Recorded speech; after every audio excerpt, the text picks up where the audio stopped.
Hello दोस्तों, कैसे हैं आप सब लोग। दोस्तों एक मूवी आई है तेलुगु की तरफ से जिसका नाम है विशुबा।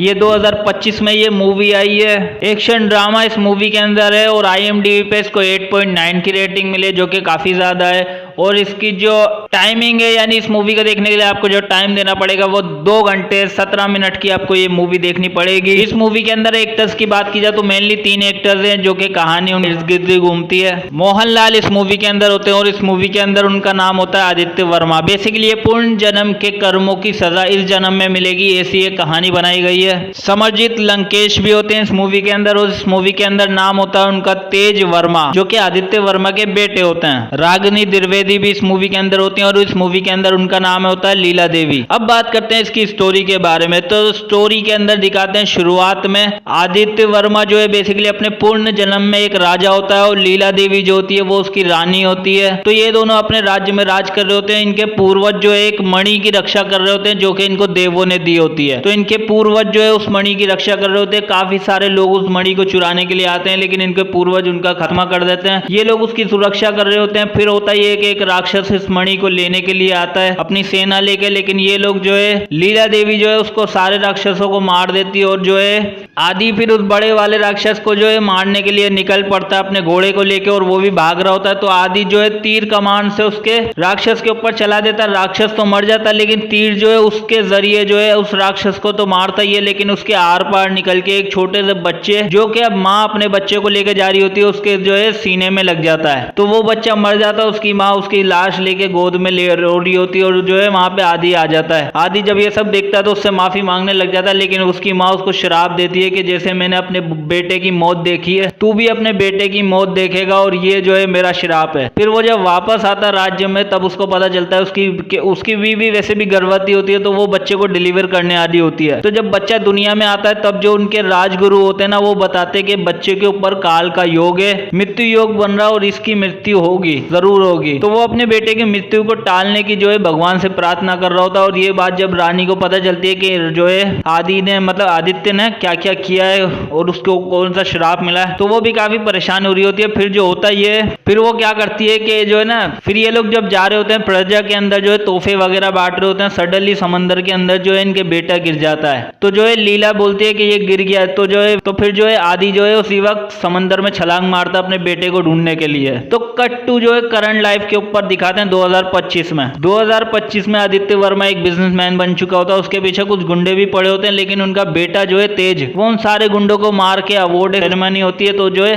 तो आदित्य जो है अवार्ड लेकर आता है और उसका बेटा जो है तेज वो गुंडों को मार देता है। फिर ये लोग साथ में होते हैं। इनकी माँ को मरे हुए काफी टाइम हो चुका होता है। तो आदित्य जो है अपने बेटे तेज को बोलता है कि बेटा मेरे लिए एक बहू ला दे, लड़की ढूंढ ले, पसंद कर ले। तो फिर ये सब चीजें चल रही होती हैं लेकिन आदित्य को अपने पूर्ण जन्म की चीजें भी दिखाई दे रही होती हैं। राजा घोड़े ये सब चीजें उसको दिखाई दे रही होती हैं। उसके हाथों पर खून लगा हुआ दिखाई दे रहा होता है। ये सब पुरानी जन्मों की कहानियां याद हो रही होती हैं। और वही तेज जो है इसका इलाज भी करवा रहा होता है, साइकेट्रिस्ट से भी मिल रहा होता है। सपनों में इसको ये सब चीजें दिखाई दे रही होती हैं, बाकी वो नॉर्मल होता है। साइकेट्रिस्ट से भी मिलता है, सब कुछ ट्राई कर लेता है लेकिन कुछ हो नहीं रहा होता। फिर एक डॉक्टर के पास जाता है, वहां पे उसको एक लड़की मिलती है जो कि साइकेट्रिस्ट ही होती है। वो भी काफी अच्छी डॉक्टर होती है। तो वो जब उससे मिलता है उसको पसंद भी करने लगता है उसकी बातों की वजह से। फिर वो अपने सीनियर के बारे में बताती है। तो ये लोग उस सीनियर के पास जाते हैं। सीनियर के पास जाने के बाद जो है वो एक अघोरी का बताता है कि ये जो है पुनर्जन्म की कहानी लग रही है या कुछ ऊपर की बात लग रही है, इसलिए वो अघोरी के पास भेज देता है। अघोरी के पास जाता है तो अघोरी जो है तेज के बारे में बताने लग जाता है, पिछले जन्म की कहानियां ये वो सब चीजें बातें कर रहा होता है। तो वो लोग जब वापसी आते हैं तो जो है आदित्य जो है अपने घर पे इंतजार कर रहा होता है। तेज जो है आदित्य को फोन करता है कि पापा मैं आपकी बहू को लेकर आ रहा हूँ, मैं उससे प्यार करता हूँ, ये सारी चीजें बता रहा होता है। फिर वो लड़की के साथ कुछ झगड़ा वगड़ा हो जाता है जिस वजह से उसको लड़की छोड़ के चली जाती है। जब वो वापस आता है आदित्य को बताता है। आदित्य बोलता है तुम्हें ट्राई करना चाहिए। तो वो बोलता है आप समझते नहीं हो पापा, ये सारी चीजें कर रहा होता है। फिर उसका जो नौकर होता है वो आदि की बात बताता है। आदि को बोलता है कि आदि जो है लीलावती से प्यार करता था अपनी जवानी में, लेकिन तुम्हारी माँ जो है वो आदि को प्यार करती थी और उसके बिना जी नहीं सकती, ऐसी उसने बात की थी कि मैं सुसाइड कर लूंगी। तो लीला ने बोला कि तुम इससे शादी कर लो, मैं तुम्हारे बिना रह लूंगी, लेकिन अगर इससे शादी नहीं हुई तो ये मर जाएगी। तो तुम्हारे पापा ने अपने प्यार की कुर्बानी दी और तुम्हारी माँ से शादी की, तो इसलिए ही तुम ये मत सोचो कि उन्हें प्यार के बारे में कुछ नहीं पता या सेक्रीफाइस के बारे में कुछ नहीं पता। तो फिर ये सारी बातें चल रही होती हैं। तो फिर उसके आदि के जो गांव होता है, जिस गांव से आदि होता है, वहां पे काफी सारे गुंडे होते हैं जो आदि के दुश्मन बन चुके होते हैं। तो वो भी आदि का इंतजार कर रहे होते हैं कि आदि कब आएगा, हम इसको कब मारेंगे। ये सारी चीजें चल रही होती हैं। फिर जब तेज को ये सारी बातें पता चलती हैं तो तेज जो है इलाज करवाने के लिए जो है उस लड़की के पास जाता है। लड़की से सॉरी वगैरह मांग देता है, उससे बोल देता है मैं तुमसे प्यार करता हूँ, गलतफहमी हो गई थी, ये सारी चीजें। फिर वो दोनों जो है उसके गाँव जाते हैं, आदि के तेज और वो लड़की उसके गाँव जाते हैं। वहां पे जाके जो है इलाज करवाने की कोशिश कर रहे होते हैं। जाते ही शुरू में मंदिर में जाते हैं। जैसे ही मंदिर में जाते हैं तेज उस मूर्ति को देख के चिल्लाता है और अचानक गिर जाता है। उसके बाद जो है वो बेहोशी की हालत में होता है। लीला उसको देख रही होती है और वहीं तेज जो है सो रहा होता है, उसको जो है काफी बेहोशी की हालत में होता है। फिर जो है आदित्य को ये सारी बातें पता चलती है कि भाई तेज यहाँ पे आया था और ये सब चीजें हो गई। वो वहां से निकल जाता है। फिर जो है गुंडे उस पर हमला करने वाले होते हैं। अचानक जो है तेज को गुस्सा आता है और उन सारे गुंडों को मारने लग जाता है। फिर तेज पे जब हमला होने वाला होता है तो आदि भी वहां पे पहुंच जाता है और आदि उन सारे गुंडों को मार देता है। अचानक जो है वहां पे लीला आ जाती है और लीला को जैसे ही तेज देखता है ना, तेज जो है गुस्से में आ जाता है और अपने बाप को चाकू मार देता है। जी हाँ, 2-3 दफा चाकू मार देता है और उसके बाद लोग उसको पकड़ने लग जाते हैं और दोनों को हॉस्पिटल पहुंचाते हैं। तेज को बांध के रखा हुआ होता है। वहीं जब जैसे ही आदि को होश आता है वो तेज के पास जाता है। तेज जैसे ही लीला को देखता है ना, वो चिल्लाने लग जाता है और जो है आदि को मारने की कोशिश कर रहा होता है। ये सारी बातें समझ में नहीं आ रही होती हैं, ऊपर की बातें हो रही होती हैं, पुनर्जन्म, ये सारी बातें। फिर वो उस अघोरी से मिलने जाते हैं। ये तीनों, लीला, आदि और वो डॉक्टर, तीनों उस अघोरी से मिलने जाते हैं। अघोरी बोलता है कि मैं तुम्हें तुम्हारे पूर्ण जन्म में लेके जाऊंगा, फिर देखना तुमने क्या किया था और ये सब क्यों हो रहा है। फिर ये पूर्ण जन्म में उसको लेके जाते हैं। फिर पूर्ण जन्म में जो है तेज के लेके जाते हैं। तेज के पूर्ण जन्म में लेके जाते हैं। तेज कौन होता है? दरअसल आदि का जो सेनापति होता है उसका बेटा होता है तेज। और ये लोग अलग हो चुके होते हैं, यानी जो सेनापति होता है वो अपनी बीवी और तेज को लेके अलग हो चुका होता है, किसी गांव में जाके बस गया होता है। उनके गांव में महामारी फैली होती है। आदि जो है कमाल का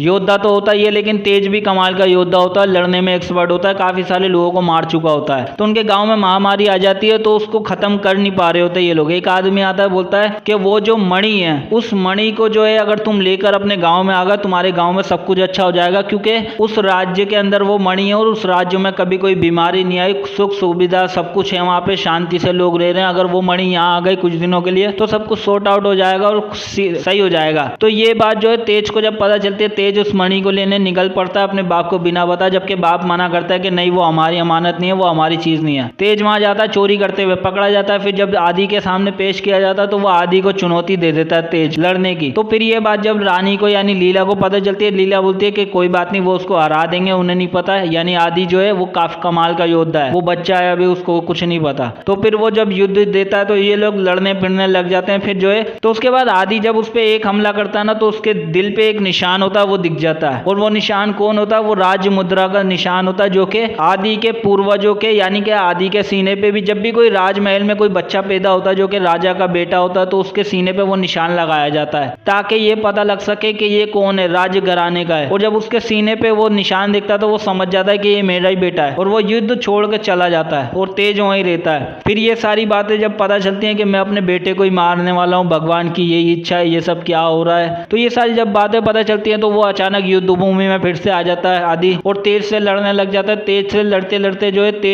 तेज उसको मार देता है। यानी तेज का बाप वहां पे आ जाता है युद्ध भूमि के बाहर और तेज को आवाज लगाता है, लेकिन तेज उससे पहले ही जो है आदि का गला काट चुका होता है। जैसे ही गला काटता है वो बोलता है कि ये तेरा बाप है। फिर जब तेज को ये बात पता चलती है, तेज जो है उसको देखने लग जाता है, तभी जो है पीछे से आदि आ जाता है। दरअसल होता ये है कि आदि जो है पहले लड़ने का फैसला त्याग चुका होता है, लेकिन उसकी बीवी को जब ये पता चलता है कि ये मेरा ही बेटा है तो वो इन दोनों के बाप बेटे के बारे में, क्योंकि तेज की माँ को तो पता ही होता है, फिर इसकी स्टोरी पता चलती है। दरअसल तेज की माँ जो होती है लीला, उसने ये सारा प्लान बनाया होता है, क्योंकि उसको जब श्राप के बारे में पता चलता है तो वो अपने सेनापति से, उसकी बीवी से बोलती है कि तुम मेरे बेटे को लेके चले जाओ, इन दोनों बाप बेटों को आमने सामने कभी मत आने देना, क्योंकि अगर आए मतलब तेज और आदि एक दूसरे के सामने नहीं आनी चाहिए, वरना इन दोनों का युद्ध होगा और तेज मारा जाएगा। तो मैं नहीं चाहती कि ये दोनों में से कोई भी मरे, इसलिए इन दोनों को एक दूसरे से दूर करो, श्राप को कभी। लेकिन तुम्हारी किस्मत ऐसी थी कि तुम अपने पिता के सामने आ गए और युद्ध की चुनौती दे बैठे, और इसलिए तुम्हारी माँ ने बीच में आके ये युद्ध खत्म कर दिया। तो जब तेज को ये बात पता चलती है, तेज गुस्से में पागल हो जाता है और अपने बाप को मारने की कोशिश करता है, लेकिन वो मार नहीं पाता क्योंकि उसकी माँ ऑलरेडी उसके सामने मर चुकी होती है। तो वो खुद को मारने का फैसला करता है कि मैं खुद को मार दूंगा और अगले जन्म में आके तुझे मारूंगा। इसलिए वो उस जन्म में खुदकुशी कर लेता है, लेकिन उसकी आत्मा भटक रही होती है। इसलिए जैसे ही वो अपनी माँ लीला को देखता तो उसकी आत्मा उसके शरीर में आ जाती है और वो जो है अपने पिता आदि को मारना चाह रही होती है। तो यही मूवी की स्टोरी होती है। फिर करंट लाइफ के ऊपर दिखाई जाती है, जब इनको सारा कुछ सच्चाई पता चल जाती है तो वह अघोरियों से मदद मांगते हैं। वो लोग उसकी मदद करने के लिए तैयार हो जाते हैं। मंदिर के अंदर ये लोग आते हैं, तेज और आदि एक दूसरे से फिर से लड़ना चालू हो जाते हैं लीला को देख के। और फिर जो है आदि उससे लड़ नहीं रहा होता, उसको खुद को बचा रहा होता है और उससे समझा रहा होता है प्यार से, लेकिन तेज समझने को तैयार ही नहीं होता। तेज उसको मारने ही वाला होता है। सडनली जो एक VFX कमाल का दिखाए जाते हैं, जिसमें महादेव आते हैं और महादेव जो है लीला को मतलब पूर्ण जन्म में रानी की आत्मा को लेकर आते हैं और वो जो अपनी बेटे को समझाती है कि बेटा छोड़ दे, शांत हो जा और वापस चल मेरे साथ। ये सब चीजें समझाने के बाद उसकी आत्मा निकल जाती है। फिर वहाँ के जो लोकल गुंडे होते हैं वो दोनों इन बाप बेटों को मारने के लिए पहुंच जाते हैं और वो लोग इसे मारने ही वाले होते हैं, लेकिन ये दोनों एक दूसरे को बचाते हुए उनको मार के वहां से भगा देते हैं। तो ये ओवरऑल इस मूवी की स्टोरी अच्छी मूवी है, एक दफा तो जरूर देखिएगा।